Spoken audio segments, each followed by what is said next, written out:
తెలుగువారి భవిష్యత్తు కోసం, ప్రత్యేక తెలుగు రాష్ట్రం కోసం ప్రాణత్యాగం చేసిన ధీరోదాత్తుడిగా మనందరికీ తెలిసిన అమరజీవి పొట్టి శ్రీరాములు.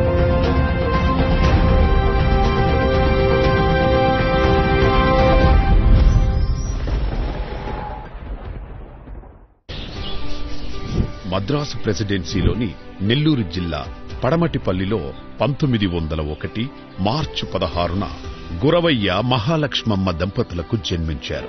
శ్రీరాములు గారి విద్యాభ్యాసం 20 ఏళ్ల పాటు నెల్లూరు జిల్లాలోనే కొనసాగింది. తర్వాత ముంబైలోని శానిటరీ ఇంజనీరింగ్ చదివారు.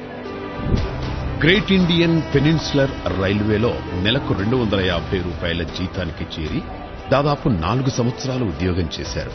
అయితే 25 ఏళ్ల వయసులో శ్రీరాములు గారి మనస్సు భారత స్వాతంత్ర సమరం వైపు మళ్లింది. జాతీయోద్యమంలో పాల్గొనాలన్న ఏకైక దృఢ నిశ్చయంతో గాంధీజీ అనుచరుడిగా సబర్మతి ఆశ్రమంలో చేరారు. 1935లో గాంధీజీతో కలిసి ఉప్పు సత్యాగ్రహంలో పాల్గొన్నారు శ్రీరాములు. పోలీసు వారికి ఎదురు నిలిచి లాఠీ దెబ్బలు తిని విరోచితంగా పోరాడి జైలు శిక్ష కూడా అనుభవించారు. ఆ తర్వాత 1941-42 సంవత్సరాల్లో సత్యాగ్రహం ఫిట్ ఇండియా ఉద్యమంలో పాల్గొన్న శ్రీరాములు గారు 3 సార్లు జైలు శిక్ష అనుభవించారు. మదరాసు ప్రెసిడెన్సీ పరిధిలోని దేవాలయాల్లో హరిజనులకు ప్రవేశం కల్పించాలంటూ 1946 నవంబర్ 25న ఆమరణ నిరాహార దీక్ష ప్రారంభించారు. హరిజనుల కోసం తాను చేపట్టిన ఆమరణ నిరాహార దీక్షను గాంధీ గారు విరమింపజేసినప్పటికీ నెల్లూరులో ఉంటూ హరిజనోద్ధరణ కోసం తన కృషిని కొనసాగించారు. అట్టల మీద నినాదాలు రాసి కాలికి చెప్పులు, గొడుగు లేకుండా మండుటెండలో తిరుగుతుండేవారు. ఆ సమయంలో 1947 ఆగస్టు 15 రోజున భారతదేశానికి స్వాతంత్ర్యం వచ్చింది.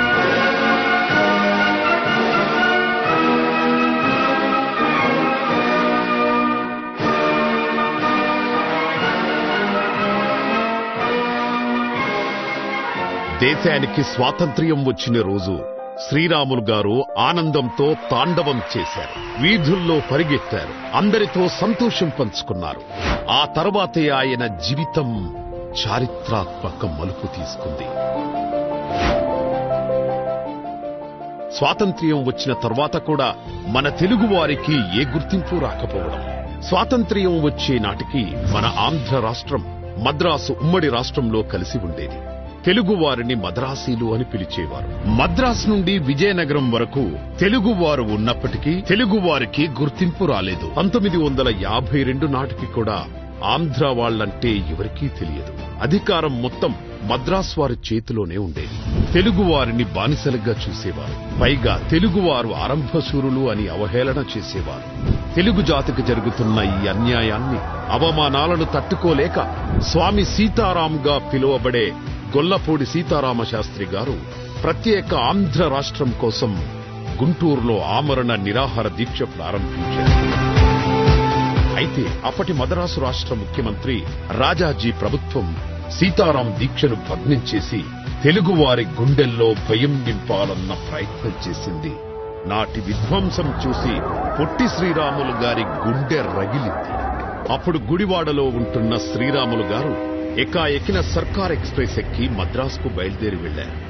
మద్రాసు నడిబొడ్డున బలుసు సాంబమూర్తి గారి ఇంటి వద్ద ప్రత్యేక ఆంధ్ర రాష్ట్రం కోసం 1952 అక్టోబర్ 19న ఆమరణ నిరాహార దీక్ష ప్రారంభించారు.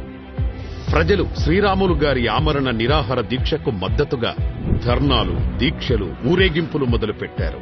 అప్పటి వరకు తెలుగువారంటే ఆరంభశూరులే, ఈ దీక్ష త్వరలోనే ముగుస్తుందిలే అన్న ధీమాతో ఉన్న ముఖ్యమంత్రికి చెమటలు పట్టించింది. ఎక్కడ వారిని అక్కడ అరెస్టులు చేసి బెదిరించారు. మరోవైపు అకుంఠిత దీక్షతో శ్రీరాములు గారు తన నిరాహార దీక్షను కొనసాగించారు. ఒక్క టంగుటూరి ప్రకాశం పంతులు తప్ప నాయకులెవ్వరూ శ్రీరాములు గారి దీక్షకు మద్దతు తెలపలేదు. నాయకులు లేకపోతే ఏంటి, మేమున్నాం అంటూ తెలుగు ప్రజలు ఉద్యమాలు చేస్తూనే దీక్షలో ఉన్న శ్రీరాములు గారిని సందర్శించుకుని వచ్చేవారు. క్రమంగా పొట్టి శ్రీరాములు గారి ఆరోగ్యం క్షీణించసాగింది. అప్పటికే నెల రోజుల నుంచి నిరాహార దీక్ష చేస్తున్నారాయన. తేనె కలిపిన నిమ్మకాయ రసం తప్ప ఏమీ తీసుకునేవారు కాదు. తన ఆరోగ్యం ఎంతగా క్షీణిస్తున్నా శ్రీరాములు గారు ధైర్యం వీడక ఆమరణ నిరాహార దీక్ష చేస్తూనే ఉన్నారు. అటూ ఇటూ తిరుగుతూ అతి తక్కువగా మాట్లాడుతూ తన ఆరోగ్యానికి ఎటువంటి ఢోకా లేదని, ఎవరూ అల్లర్లు హింసకు పాల్పడకుండా శాంతియుతంగా ఉండాలని ప్రజలకు ఉత్తరాలు రాస్తుండేవారు. కాని వాస్తవానికి శ్రీరాములు గారి ఆరోగ్య పరిస్థితి ఘోరంగా దిగజారిపోయింది. ఆహారం లేక, నీరు కూడా తాగలేక తీవ్ర అనారోగ్యానికి గురయ్యారు శ్రీరాములు గారు. డాక్టర్లు గ్లూకోజ్ ఎక్కిస్తామన్నా కూడా గట్టిగా వ్యతిరేకించి, నా ప్రాణం నిలబడడం కన్నా నా తెలుగు జాతి ఆత్మగౌరవం నిలబడడమే నాకు ముఖ్యం అని తన దీక్షను కొనసాగించారు. 1952 డిసెంబర్ నెల నిరాహార దీక్షకు 50 రోజులు దాటాయి. పూర్తిగా లేవలేని, మాట్లాడలేని స్థితికి చేరుకున్నారు శ్రీరాములు గారు. బరువు పూర్తిగా తగ్గిపోయి 15.8 కేజీలకొచ్చారు. దీక్ష చేయడం వలన పేగులో పుండ్లు పడి నోటి నుంచి పురుగులు బయటకొచ్చేవి. ఆ హృదయ విదారక దీనస్థితిలో శ్రీరాములు గారిని చూసి ప్రజలు బాధతో తల్లడిల్లిపోయారు. 1952 డిసెంబర్ 15 అప్పటికి శ్రీరాములు గారి ఆమరణ నిరాహార దీక్షకు 58 రోజులు.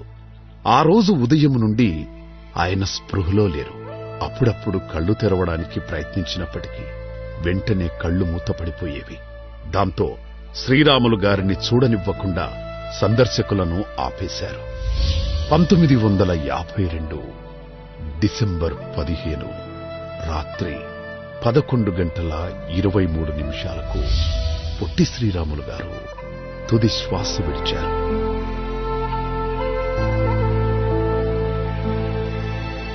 హరిజనోద్ధరణకై పోరాడిన మానవతావాది, తెలుగువారి ఆత్మగౌరవం కోసం ప్రాణత్యాగం చేశారు. అయినప్పటికీ ఆయన పాడె మొయ్యడానికి ఎవరూ ముందుకు రాని పరిస్థితి. ఆ దశలో స్వాతంత్ర్య సమరయోధుడు, శ్రీరాములు గారి మిత్రుడు సాధు సుబ్రహ్మణ్యం గారు ఘంటసాల వెంకటేశ్వరరావు గారిని గుడివాడకే చెందిన మోపర్రు దాసు అనే హరికథ కళాకారుడిని కలుపుకుని తెలుగు జాతి కోసం ప్రాణాలర్పించిన పొట్టి శ్రీరాములు గారి అంత్యక్రియలకు పూనుకున్నారు. ఆ మహానుభావుని శివయాత్రలో అమరజీవి అంటూ గొంతెత్తి ఘంటసాల పాడిన పాట విని మద్రాసు ప్రెసిడెన్సీ కళాశాలలో చదువుకుంటున్న తెలుగు విద్యార్థులు ఊరేగింపులో కలిశారు.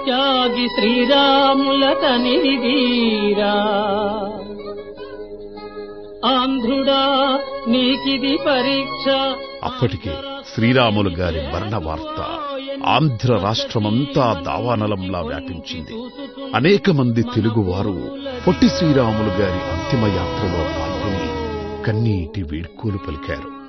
ఆవేశం కట్టలు తెంచుకున్న తెలుగు ప్రజలు ధర్నాలు, ఆందోళనలతో రాష్ట్రాన్ని ఉడికెత్తించారు.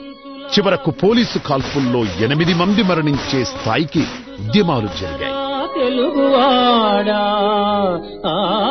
దాంతో నాటి ప్రధానమంత్రి ప్రకాశం పంతులు గారిని ముఖ్యమంత్రిని చేసి 1952 డిసెంబర్ 19న తెలుగువారికి ప్రత్యేక రాష్ట్రం ఏర్పాటు దిశగా కార్యక్రమాలు మొదలు పెడతానని ప్రకటించారు. ఆ ఫలితంగా 1953 అక్టోబర్ 1న 11 జిల్లాలతో ఆంధ్ర రాష్ట్రం ఏర్పడింది. ఆ తరువాత 1956 నవంబర్ 1న తెలంగాణ ప్రాంతాలను కూడా కలుపుకొని విశాలాంధ్రగా అవతరించింది. ఇలా తెలుగువారికి ఒక ప్రత్యేక రాష్ట్రం కోసం, తెలుగువారి ఆత్మగౌరవం కోసం తన ప్రాణాన్ని త్యాగం చేసిన ధీరోదాత్తుడు శ్రీ పొట్టి శ్రీరాములు గారు. శ్రీరాములు గారి ఆత్మార్పణతో దేశంలో భాషా ప్రయుక్త రాష్ట్రాల ఏర్పాటు ప్రారంభమైంది. 1985లో నాటి ముఖ్యమంత్రి శ్రీ ఎన్టీ రామారావు గారి పట్టుదలతో తెలుగు భాష అభివృద్ధి, సాహిత్యం, చరిత్ర, సంస్కృతిని పరిరక్షించుకునే లక్ష్యంతో దేశంలోనే 2వ భాషా విశ్వవిద్యాలయంగా తెలుగు విశ్వవిద్యాలయం ఏర్పాటైంది. ఆ యూనివర్సిటీకి పొట్టి శ్రీరాములు గారి పేరును పెట్టి తెలుగు జాతి ఆయన పట్ల తనకున్న గౌరవాన్ని చాటుకుంది. నారా చంద్రబాబు నాయుడు గారు నవ్యాంధ్ర ముఖ్యమంత్రిగా ఉన్న సమయంలో అమరజీవి త్యాగాన్ని స్మరించుకునేలా ప్రతి సంవత్సరం మార్చి 16న పొట్టి శ్రీరాములు జయంతిని రాష్ట్ర కార్యక్రమంగా జరుపుకోవాలంటూ 2018 మార్చి 20న GOMS నంబర్ 67ను విడుదల చేశారు. అలాగే శ్రీరాములు గారు అమరులైన డిసెంబర్ 15వ తేదీని ప్రతి సంవత్సరం ఆత్మార్పణ దినంగా జరుపుకోవాలని 2019 ఫిబ్రవరి 14న జారీ చేసిన GOMS నంబర్ 21ను జారీ చేశారు. కానీ ఆ తర్వాత ప్రభుత్వం మారడంతో ఆత్మార్పణ దినం అమలు కాలేదు. నాటి జీవోకు కొనసాగింపుగా అమరజీవి పొట్టి శ్రీరాములు వర్ధంతి రోజైన డిసెంబర్ 15వ తేదీన ప్రతి సంవత్సరం ఆత్మార్పణ దినంగా పాటించాలని చంద్రబాబు నాయుడు గారి ఆధ్వర్యంలో కూటమి ప్రభుత్వం నిర్ణయించింది. ఈ రోజున ఆంధ్రప్రదేశ్ అంతటా రాష్ట్ర స్థాయి, జిల్లా స్థాయి, నియోజకవర్గ స్థాయి, మండల స్థాయి, గ్రామ పంచాయతీ స్థాయిలో పొట్టి శ్రీరాములు గారి త్యాగాలను, దేశభక్తిని స్మరించుకునేలా కార్యక్రమాలు నిర్వహిస్తారు. తెలుగు జాతి ఆత్మగౌరవం కోసం ప్రాణాలు త్యాగం చేసి ప్రత్యేక రాష్ట్రాన్ని తీసుకువచ్చిన అమరజీవి శ్రీ పొట్టి శ్రీరాములు గారికి హృదయపూర్వక నివాళులు అర్పిస్తూ తెలుగువారి ఉజ్వల భవిష్యత్తు కోసం, అభివృద్ధి కోసం, తెలుగు జాతి ఉన్నతి కోసం మనమందరం కలిసి కట్టుగా కృషి చేద్దాం. అమరజీవి ఆశయానికి తోడుగా నిలుద్దాం.